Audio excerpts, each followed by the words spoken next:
KaraokeBooks. Middlemarch. George Eliot. Audiobook.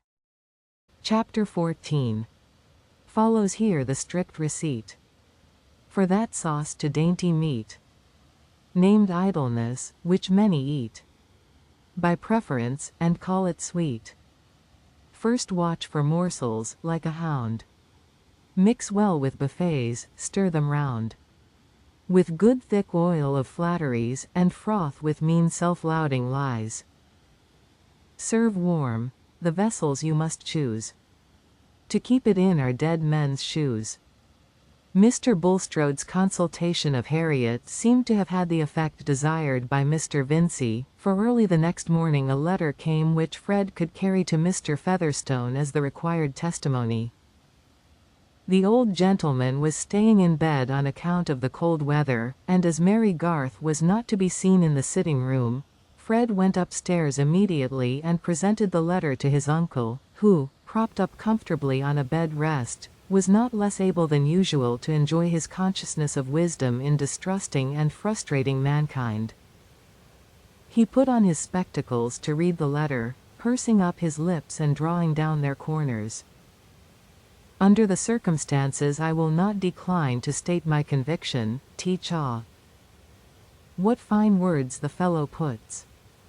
He's as fine as an auctioneer, that your son Frederick has not obtained any advance of money on bequests promised by Mr. Featherstone. Promised? Who said I had ever promised? I promise nothing. I shall make codicils as long as I like, and that considering the nature of such a proceeding, it is unreasonable to presume that a young man of sense and character would attempt it.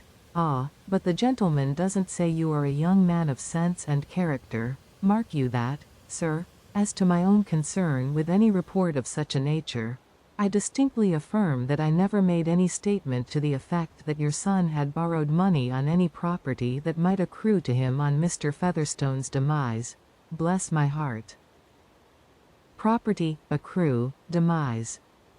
Lawyer Standish is nothing to him. He couldn't speak finer if he wanted to borrow. Well, Mr. Featherstone here looked over his spectacles at Fred, while he handed back the letter to him with a contemptuous gesture. You don't suppose I believe a thing because Bulstrode writes it out fine, eh? Fred colored. You wished to have the letter, sir. I should think it very likely that Mr. Bulstrode's denial is as good as the authority which told you what he denies. Every bit. I never said I believed either one or the other. And now what do you expect? Said Mr. Featherstone, curtly, keeping on his spectacles, but withdrawing his hands under his wraps. I expect nothing, sir. Fred with difficulty restrained himself from venting his irritation. I came to bring you the letter. If you like I will bid you good morning. Not yet, not yet. Ring the bell. I want Missy to come. It was a servant who came in answer to the bell. Tell Missy to come, said Mr. Featherstone, impatiently. What business had she to go away? He spoke in the same tone when Mary came. Why couldn't you sit still here till I told you to go? I want my waistcoat now. I told you always to put it on the bed. Mary's eyes looked rather red, as if she had been crying. It was clear that Mr. Featherstone was in one of his most snappish humors this morning, and though Fred had now the prospect of receiving the much-needed present of money, he would have preferred being free to turn round on the old tyrant and tell him that Mary Garth was too good to be at his beck. Though Fred had risen as she entered the room, she had barely noticed him, and looked as if her nerves were quivering with the expectation that something would be thrown at her. But she never had anything worse than words to dread. When she went to reach the waistcoat from a peg, Fred went up to her and said, "Allow me." "Let it alone. You bring it, Missy, and lay it down here," said Mr. Featherstone. "Now you go away again till I call you," he added, when the waistcoat was laid down by him. It was usual with him to season his pleasure in showing favor to one person by being especially disagreeable to another, and Mary was always at hand to furnish the condiment. When his own relatives came, she was treated better. Slowly he took out a bunch of keys from the waistcoat pocket, and slowly he drew forth a tin box which was under the bedclothes. "You expect I am going to give you a little fortune, he said, looking above his spectacles and pausing in the act of opening the lid. "Not at all, sir. You were good enough to speak of making me a present the other day, else, of course, I should not have thought of the matter." But Fred was of a hopeful disposition, and a vision had presented itself of a sum just large enough to deliver him from a certain anxiety. When Fred got into debt, it always seemed to him highly probable that something or other, he did not necessarily conceive what, would come to pass, enabling him to pay in due time. And now that the providential occurrence was apparently close at hand, it would have been sheer absurdity to think that the supply would be short of the need, as absurd as a faith that believed in half a miracle for want of strength to believe in a whole one. The deep-veined hands fingered many banknotes one after the other, laying them down flat again, while Fred leaned back in his chair, scorning to look eager. He held himself to be a gentleman at heart, and did not like courting an old fellow for his money. At last, Mr. Featherstone eyed him again over his spectacles and presented him with a little sheaf of notes. Fred could see distinctly that there were but 5, as the less significant edges gaped towards him. But then, each might mean £50. He took them, saying, "I am very much obliged to you, sir," and was going to roll them up without seeming to think of their value. But this did not suit Mr. Featherstone, who was eyeing him intently. "Come, don't you think it worth your while to count 'em? You take money like a lord, I suppose you lose it like one." "I thought I was not to look a gift horse in the mouth, sir. But I shall be very happy to count them." Fred was not so happy, however, after he had counted them. For they actually presented the absurdity of being less than his hopefulness had decided that they must be. What can the fitness of things mean, if not their fitness to a man's expectations? Failing this, absurdity and atheism gape behind him. The collapse for Fred was severe when he found that he held no more than 5/20s, and his share in the higher education of this country did not seem to help him. Nevertheless, he said, with rapid changes in his fair complexion, "It is very handsome of you, sir."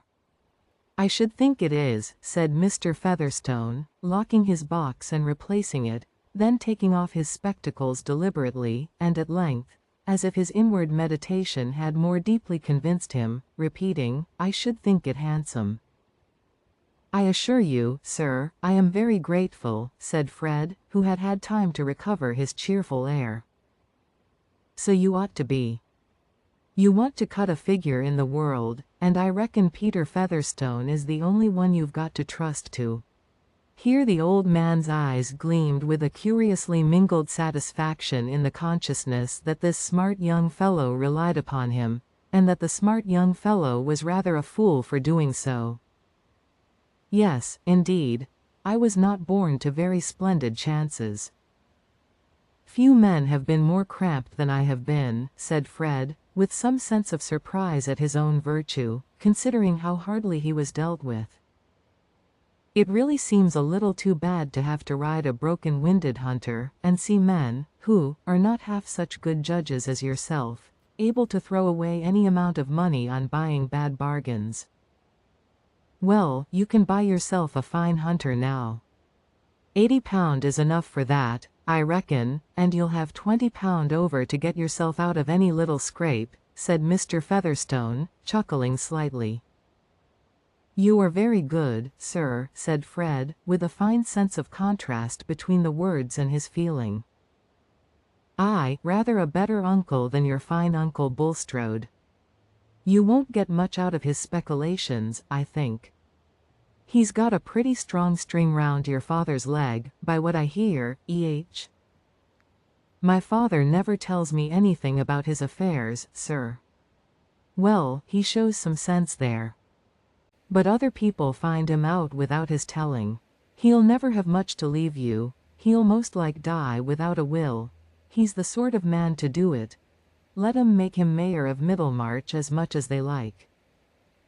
But you won't get much by his dying without a will, though you are the eldest son. Fred thought that Mr. Featherstone had never been so disagreeable before. True, he had never before given him quite so much money at once. "Shall I destroy this letter of Mr. Bulstrode's, sir?" said Fred, rising with the letter as if he would put it in the fire. I don't want it. It's worth no money to me." Fred carried the letter to the fire, and thrust the poker through it with much zest. He longed to get out of the room, but he was a little ashamed before his inner self, as well as before his uncle, to run away immediately after pocketing the money.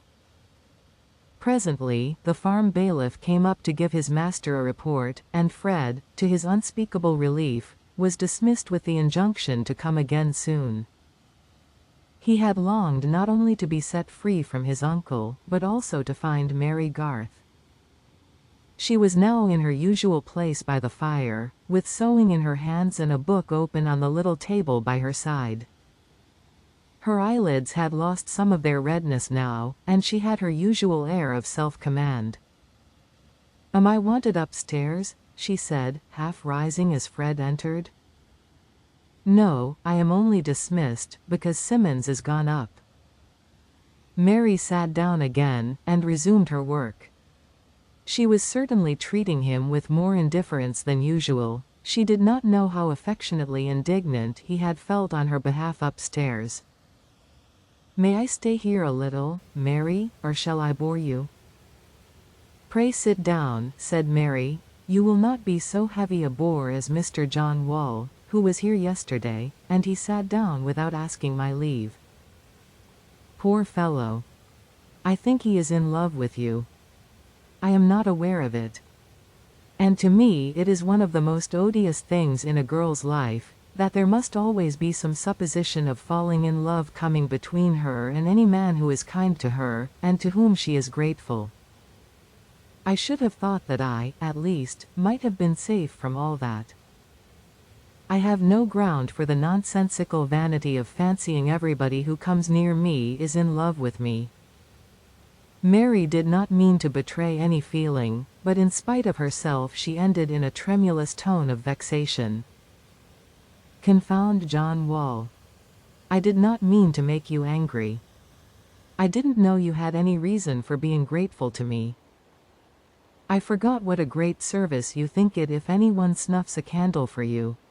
Fred also had his pride, and was not going to show that he knew what had called forth this outburst of Mary's. "Oh, I am not angry, except with the ways of the world. I do like to be spoken to as if I had common sense. I really often feel as if I could understand a little more than I ever hear even from young gentlemen who have been to college." Mary had recovered, and she spoke with a suppressed rippling undercurrent of laughter pleasant to hear. "I don't care how merry you are at my expense this morning," said Fred. "I thought you looked so sad when you came upstairs. It is a shame you should stay here to be bullied in that way." "Oh, I have an easy life, by comparison. I have tried being a teacher, and I am not fit for that. My mind is too fond of wandering on its own way. I think any hardship is better than pretending to do what one is paid for, and never really doing it. Everything here I can do as well as anyone else could, perhaps better than some, Rosie, for example. Though she is just the sort of beautiful creature that is imprisoned with ogres in fairy tales." "Rosie," cried Fred, in a tone of profound brotherly skepticism. "Come, Fred," said Mary, emphatically, "you have no right to be so critical." "Do you mean anything particular, just now?" No, I mean something general, always. Oh, that I am idle and extravagant. Well, I am not fit to be a poor man. I should not have made a bad fellow if I had been rich. You would have done your duty in that state of life to which it has not pleased God to call you, said Mary, laughing. Well, I couldn't do my duty as a clergyman, any more than you could do yours as a governess. You ought to have a little fellow feeling there, Mary. I never said you ought to be a clergyman. There are other sorts of work. It seems to me very miserable not to resolve on some course and act accordingly. So I could, if— Fred broke off, and stood up, leaning against the mantelpiece. If you were sure you should not have a fortune? I did not say that. You want to quarrel with me. It is too bad of you to be guided by what other people say about me. How can I want to quarrel with you? I should be quarreling with all my new books, said Mary, lifting the volume on the table. However naughty you may be to other people, you are good to me. Because I like you better than anyone else. But I know you despise me. Yes, I do, a little, said Mary, nodding, with a smile. You would admire a stupendous fellow, who would have wise opinions about everything. Yes, I should. Mary was sewing swiftly, and seemed provokingly mistress of the situation. When a conversation has taken a wrong turn for us, we only get farther and farther into the swamp of awkwardness. This was what Fred Vincy felt. I suppose a woman is never in love with anyone she has always known, ever since she can remember, as a man often is. It is always some new fellow who strikes a girl. Let me see, said Mary, the corners of her mouth curling archly. I must go back on my experience. There is Juliet, she seems an example of what you say. But then Ophelia had probably known Hamlet a long while, and Brenda Troyle. She had known Mordaunt Merton ever since they were children, but then he seems to have been an estimable young man, and Minna was still more deeply in love with Cleveland, who was a stranger. Waverley was new to Flora McIver, but then she did not fall in love with him. And there are Olivia and Sophia Primrose, and Corinne. They may be said to have fallen in love with new men. Altogether, my experience is rather mixed. Mary looked up with some roguishness at Fred, and that look of hers was very dear to him, though the eyes were nothing more than clear windows where observation sat laughingly. He was certainly an affectionate fellow, and as he had grown from boy to man, he had grown in love with his old playmate, notwithstanding that share in the higher education of the country which had exalted his views of rank and income. When a man is not loved, it is no use for him to say that he could be a better fellow, could do anything, I mean, if he were sure of being loved in return. Not of the least use in the world for him to say he could be better.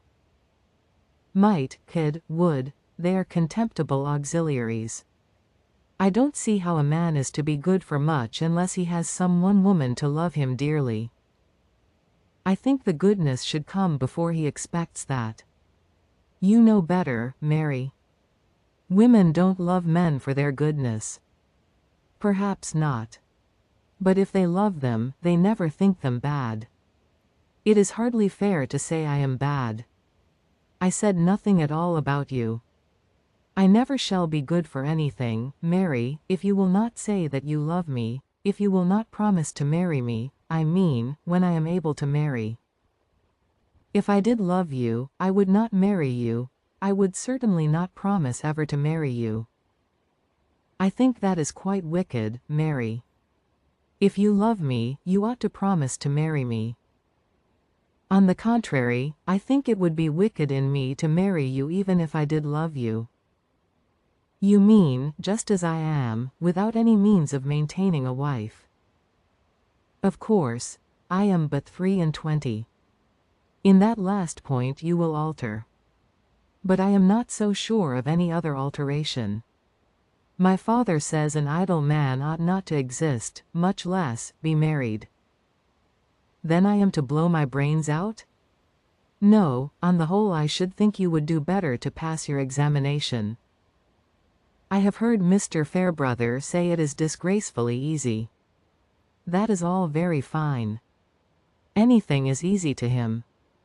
Not that cleverness has anything to do with it. I am 10 times cleverer than many men who pass. Dear me, said Mary, unable to repress her sarcasm, that accounts for the curates like Mr. Crose. Divide your cleverness by 10, and the quotient, dear me, is able to take a degree. But that only shows you are 10 times more idle than the others. Well, if I did pass, you would not want me to go into the church? That is not the question, what I want you to do. You have a conscience of your own, I suppose. There. There is Mr. Lydgate. I must go and tell my uncle. Mary, said Fred, seizing her hand as she rose, if you will not give me some encouragement, I shall get worse instead of better. I will not give you any encouragement, said Mary, reddening. Your friends would dislike it, and so would mine. My father would think it a disgrace to me if I accepted a man who got into debt, and would not work. Fred was stung, and released her hand. She walked to the door, but there she turned and said, Fred, you have always been so good, so generous to me. I am not ungrateful. But never speak to me in that way again. Very well, said Fred, sulkily, taking up his hat and whip. His complexion showed patches of pale pink and dead white. Like many a plucked idle young gentleman, he was thoroughly in love, and with a plain girl, who had no money. But having Mr. Featherstone's land in the background, and a persuasion that, let Mary say what she would, she really did care for him, Fred was not utterly in despair. When he got home, he gave 4 of the 20s to his mother, asking her to keep them for him. I don't want to spend that money, mother. I want it to pay a debt with. So keep it safe away from my fingers. Bless you, my dear, said Mrs. Vincey. She doted on her eldest son and her youngest girl, a child of 6, whom others thought her 2 naughtiest children. The mother's eyes are not always deceived in their partiality. She at least can best judge who is the tender, filial-hearted child. And Fred was certainly very fond of his mother. Perhaps it was his fondness for another person also that made him particularly anxious to take some security against his own liability to spend the £100. For the creditor to whom he owed 160 held a firmer security in the shape of a bill signed by Mary's father. If you liked what you heard, please subscribe to the channel.